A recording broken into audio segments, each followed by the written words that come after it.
Beautiful May 29th, Saturday morning, about 7:30. Heading out to the farm field permission. My 5th trip out to the Barber and the McDougle Homestead sites. Beautiful day for metal detecting. And when I come to my first good target, I'll show you what I might get. Well, here's a pleasant surprise. Here's the field. They've actually plowed it. So that's good news because I might have turned over some new artifacts, relics. So that's pretty exciting. So I'm going to get right to it. Well, I got my first decent signal here. It could be a button, maybe a coin. I think it's more likely a button, but let's see if I can pinpoint this thing.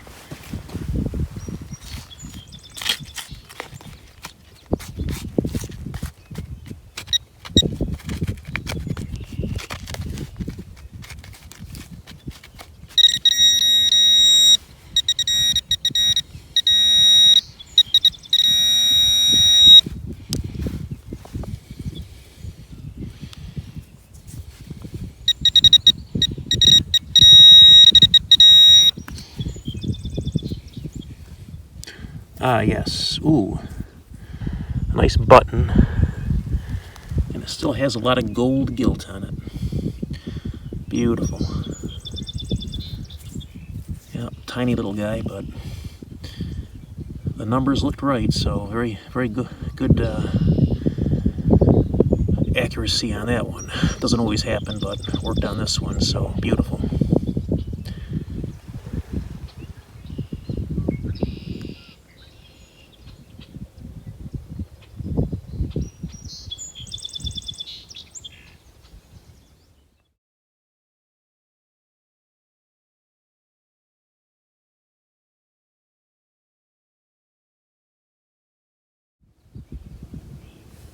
Got a pretty decent signal here on the AT Pro. It could be a Indian head penny, could be a button. I'll give it a shot here. Try to do some kind of a live dig here. It's tough with a phone in my hand, but I'll try it.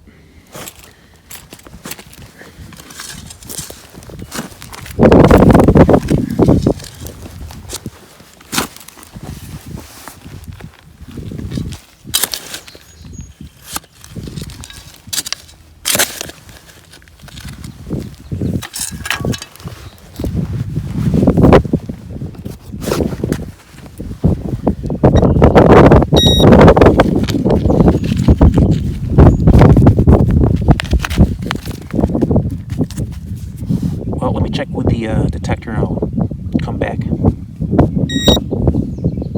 The detector is saying it's somewhere in this clump here. Oh, let's see. There it is.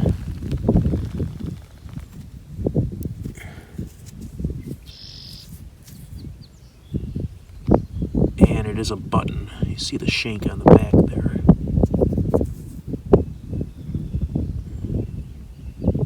I'll clean it up and see if there's anything worth showing.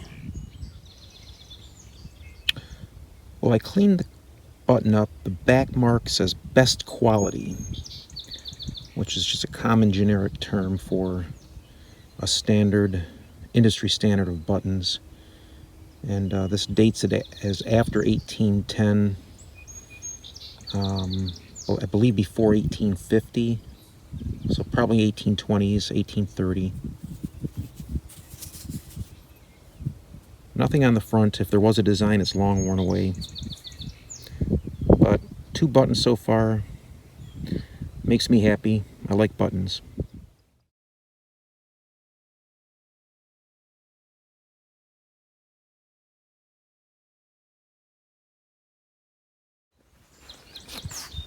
This has pretty good numbers in the coin range. Pretty solid, so I'm going to give it a live dig here. See what happens.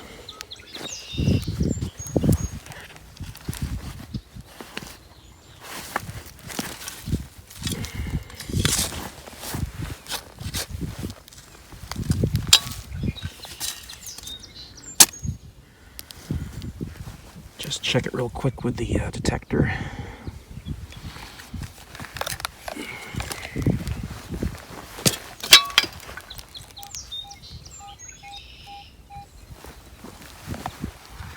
Okay, should be down the hole here. Let's see what the pinpointer shows up here.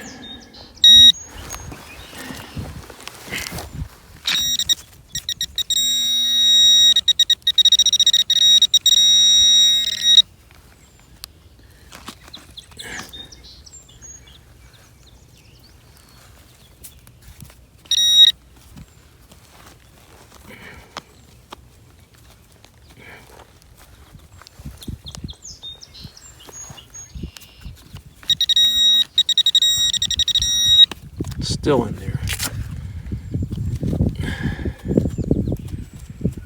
Let's see here.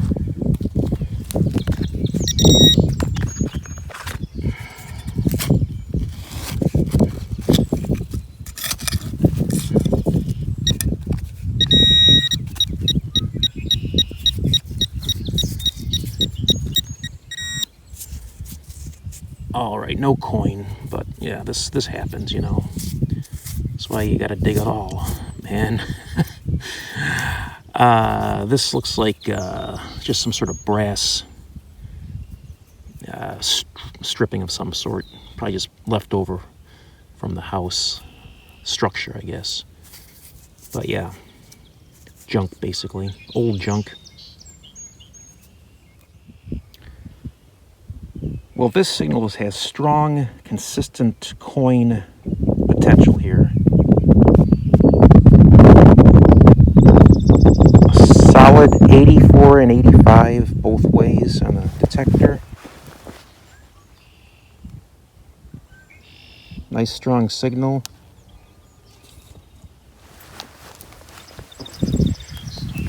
Alright, so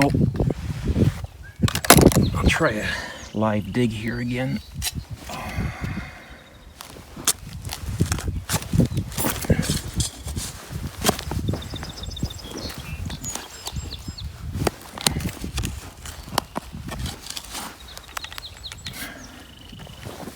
Sorry for the camera work here.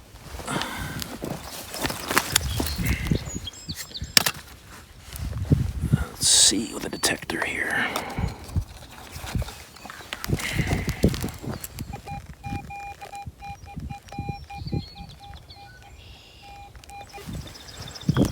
Well, it's showing it, I think, off to the side here of this hole I just dug. Let's see.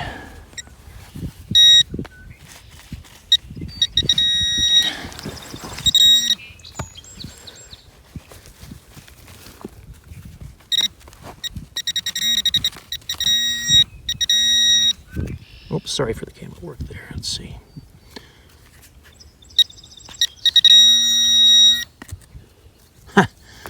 Well, there you go. Piece of aluminum, so typical. But it shows the realities of doing this. Because I've had signals like that before that have been beautiful coins. So, again, like the channel says, you gotta dig it all, man. On to the next. I have another decent signal here that's indicative of a button. Let's see if this is a button or a coin or junk.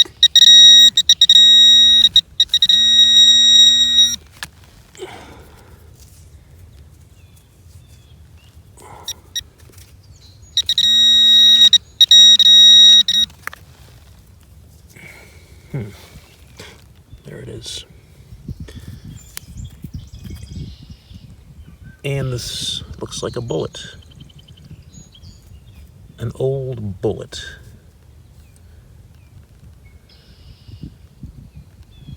Do some research and see if I can kind of pinpoint a date down. Have to do that at home.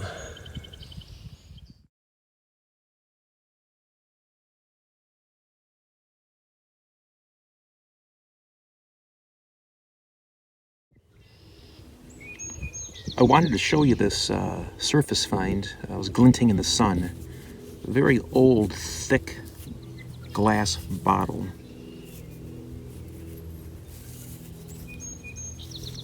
well, part of one. You know, it's not a whole bottle, but it's a pretty good chunk of one. So that's pretty cool. That shows some age to this field.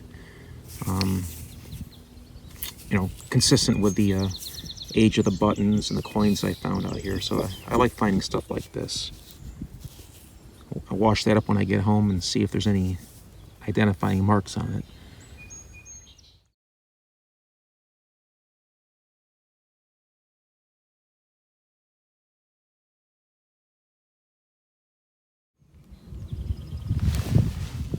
Here's another pretty interesting surface find. I just happened to eyeball this. I could tell it was rusty. Let's see what this. Interesting. I don't know. It almost looks like something that would have been on a wagon of some sort, like for a rains guide, or I don't know. I'll have to do some searches on that. It almost looks like a part of a gun too, but we'll see. I'll have to research it, maybe clean it up with the vinegar and see what it reveals. I restored that piece that I recently just showed in the previous clip there. Derusted it, cleaned it up, did some research. I couldn't tell from any research what this thing might be, but I posted a picture on a metal detecting forum that I belong to, and someone suggested it was part of the ornate base of possibly like a cast iron sewing machine. So I did some research on that, and it looked pretty close. So I'm going to go with the fact that it's a piece of an ornate base of something from the 19th century. Beyond that, who knows, but it's just, you know, another historic relic that is part of a bigger picture. About 12 inches down, just got a beautiful old horseshoe.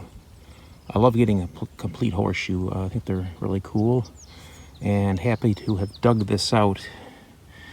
A lot of work, but it's a beauty.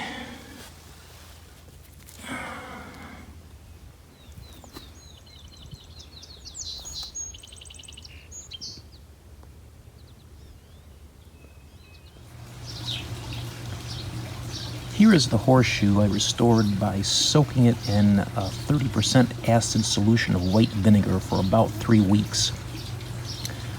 Scraping every few days with a wire brush, and you know, rinsing it off with water, putting it back in, back and forth, and then soaking it in a solution of baking soda to get the vinegar off, and then baking it in the oven for 20 minutes at 350 degrees to get the moisture out. And then while it's still hot, I melt wax over the surface that'll seal it up and prevent it from rusting again. So that's a pretty effective technique, and it really maintains the details of the horseshoe. And you can see, you know, the various features, and you know the real color sheen of the metal comes through too. You see those square nail holes. So I was pretty happy with how this turned out. I had used a technique on another horseshoe I found in this field. Same derusting process, but then I used a Rust-Oleum rust restorer paint that does a great job of protecting it, but you lose the detail of the color and some of the features of the horseshoe. And I'll show you what that looks like as a comparison here. So here's the other horseshoe I found in that same field a few weeks before the one I just showed you. And I derusted it in the vinegar and used that Rust-Oleum paint. It gives it a nice shiny look. It's very well sealed, but you know, you lose a lot of the details, and it just doesn't look like, you know, real iron. I guess it's subjective, but I don't know. I prefer the other method. It's just as easy, and I think the results look better. But I'm happy with this one too. A horseshoe's a horseshoe, and both of these probably date to the early 19th century to maybe the late 19th century. We're talking 1810 perhaps, up to about 1890, 1900. So that's what's most important to me, is that it's a historic relic used by people who settled, this area just after the Revolutionary War. So very, very cool stuff.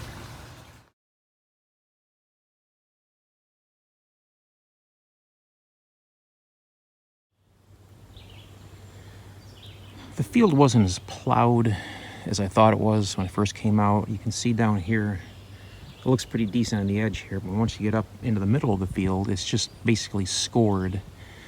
So there wasn't a lot of turned over soil. So I'm about ready to get out of here after about 4 hours. I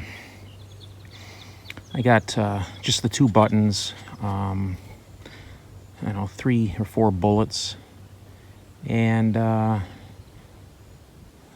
few of those interesting iron objects I have to do some research on. But this may be the last time I get to do this field until after harvest in the fall, because I think pretty soon they're going to be planting this, and this might be my last time until November. Well, here's the wrap-up of everything that I found in 5 visits this spring to the McDougle Barber Homesteads in the large farm field before they planted the corn here in June. Lead bullets, lead pistol balls, various pieces of iron slag indicating they probably did some iron making from iron ore. Pieces of lead that may have been used for making things like buttons or repairing things. You've got various other pieces of broken china, window glass, brick, pieces of crockery. You got your junk metals, old rusty nails, square ones from pre-1850 right up to modern ones, because they've been farming this land for 180 years. You've got modern stuff like right here we're seeing, and then pieces of iron that indicate there was some blacksmithing going on this farm. Not that it was a blacksmith shop, but people did their own blacksmithing to repair things a lot of times. Various other household items like spoon bowls, pewter spoon handles, a pewter ladle handle, various brass decorative elements that have floral patterns on them. I'm not quite sure what those were used for, but quite a bit of stuff here for 5 visits, and I'll definitely be heading back this fall and winter to do more. Here are the finer things: the 1847 U.S. large cent, the 1800 Spanish half real silver, the 1859 Indian head penny, and the various buttons that I found. Sportsman's button with a horse on it, the William Henry Harrison inaugural presidential button from 1840 with a cabin on it, various shirt and cuff buttons from 1810 to 1850, all made in England. Some of them still having the gold gilt on them. You can see that there. And the 1 2-piece button below where I'm pointing now that had the sort of jeweled interior with a star pattern on it that actually detected in the detector. So I'm not quite sure what that material is, but all very interesting stuff for this place.